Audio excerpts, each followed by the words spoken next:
One was to establish an integrated supply chain.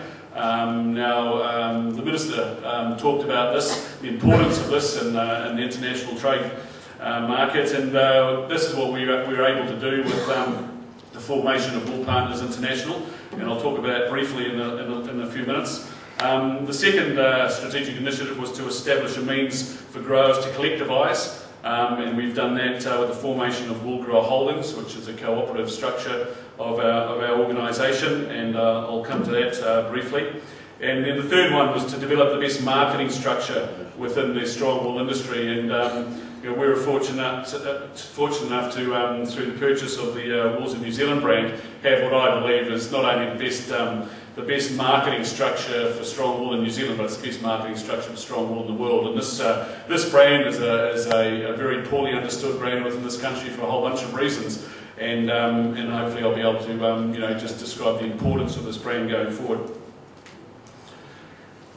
So as I said, we've got one objective, and that's to realise the true value of New Zealand strong wool. We see this as a niche fibre. We see this as, for another term, the golden fleece. Wool constitutes probably less than 0.1% of the soft floor coverings in the world. We talk to manufacturers that sell their carpets for €800 a square metre. This is not a commodity. We treat it like a commodity, we sell it like a commodity, but this is not a commodity. This is a rare, New Zealand strong wool is a rare fibre, which unfortunately is caught up with all the other wools around the world and sold off as a commodity, and we don't extract the value from it, and clearly that is something that we need to do. So what is the importance of integration? The goal was to, through the McKinsey report, was to put together an integrated supply chain that gave us the capability of taking the wool from the grower, from the farm, directly to the market. And we were able to achieve that, as I said, with the formation of Wool Partners International. What we were able to do was, at the market end, as I said, we purchased the Wools of New Zealand brand. That gave us a brand which currently sits underneath, I should say, the carpets and rugs of 60% of all the wool that is exported from New Zealand. 60% ends up in a carpet or rug, which is branded with the Wools of New Zealand brand on it. We have a technical capability. We have 4 offices around the world in our key export markets: Europe, North America, China, and obviously Asia Pacific. So we have technical capability there of people with 30-odd plus years experience in this market, who have worked for the Wool Board, have probably done industry good activities for the last 30 years, and now working in a commercial organisation, and for the first time have the opportunity to actually sell wool through the contacts which they have developed over this time. This brand, we have 122 brand partners, manufacturers, that manufacture their carpets and put this brand on their carpets. So that's 122 manufacturers around the world, and in total we have 140 brand partners, which include processors like spinners who also use this brand. So if this brand wasn't deemed to be important, wasn't seen to be important, as some people have indicated through the media, then why in the hell would these manufacturers go to the expense and the trouble of paying us a licence fee every year to actually put this brand on their carpet? Through the formation of Wool Partners International, we purchased a business called Block & Behrens. It's an export business which was part of the supply chain. They operate in the very high end of the market. They're currently a relatively small export house. They export about 10% of the New Zealand clip, and they predominantly operate out of Europe and North America, but their strength is pretty much in Europe.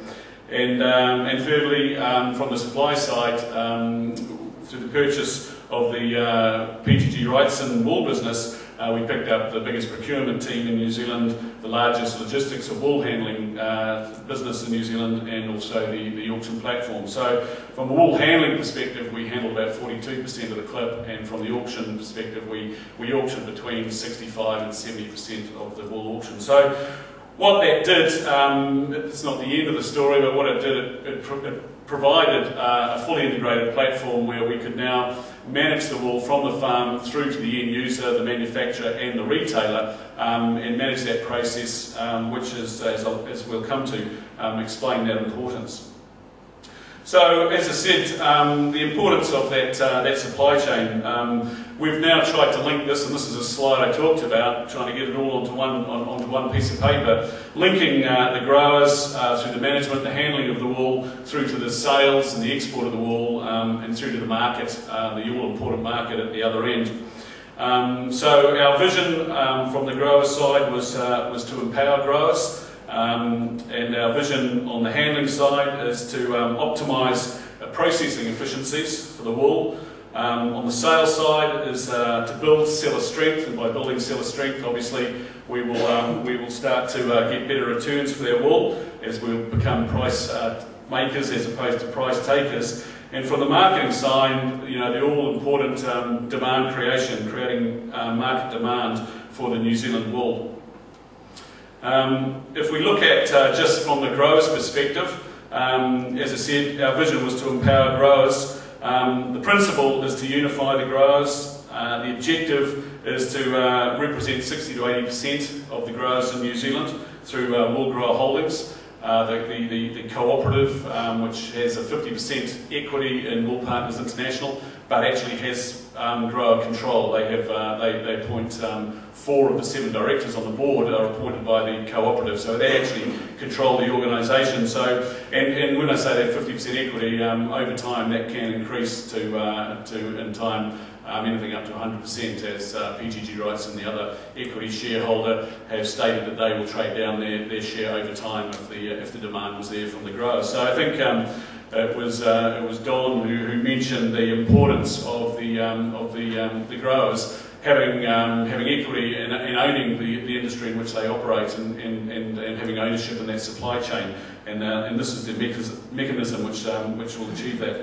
So in terms of the method, build a grower-owned company that can take wool from the farm to market. This would be the first organisation of this type in the wool industry, and the initiatives for Wool Grower Holdings, and the initiative, sorry, is Wool Grower Holdings Limited. With the grower response, obviously trying to get as many growers to invest in behind this cooperative. At the time we go to market with the prospectus. On the handling side, as I said, our vision is to optimise the processing efficiencies. Principles there are to consolidate the clip into far fewer hands, and so it puts us in a far stronger selling position. Objective, again, we'd like to handle between 60 and 80% of the clip. We believe that's what we need to be to have any control or say in the global market. As I said, we're currently at around about 42%, so you know, not miles away there. Method to develop a structure to handle 60% or to 60 to 80% of that clip. Initiatives, Wool Partners International, and our Wool Partners Integrity System, which I'll talk about later. And then the grower response obviously is for the growers to process their wool through this organisation. On the sales side, the vision is to build seller strength, and as I said before, you know, again, we've got to be in a position of strength from a selling point of view, otherwise, you know, we'll trade away the value wool, which is pretty much what's happened over the last 170 odd years. The principle is collaboration within the industry. We want to work with other like-minded organisations where we can manage that process and work collectively rather than working oppositionally. Our objective to sell between 60 and 80% of the clip. As I say, we currently sell about 10%, so clearly we need to collaborate with other like-minded organisations within the industry to achieve that objective. The method is to build a wool and sales division that can handle that volume of wool. And the initiatives are through organic growth. I mean, already our organisation in the last year, which is probably the worst year for trading in wool that most people alive can remember, certainly people that work in our organisation, and we've got a number of those who've done over 40 years. You know, we grew our sales by over 20%, 25% last year, our export division, which you know, I thought was quite outstanding. It just shows you the benefit that the Bloch & Behrens organisation had when they were brought into a fully integrated supply chain. And our grower response is obviously to fill contracts directly with the growers through the Woolworths of New Zealand contracts, which are set up with our brand partners, the 120 to 140 odd brand partners around the world.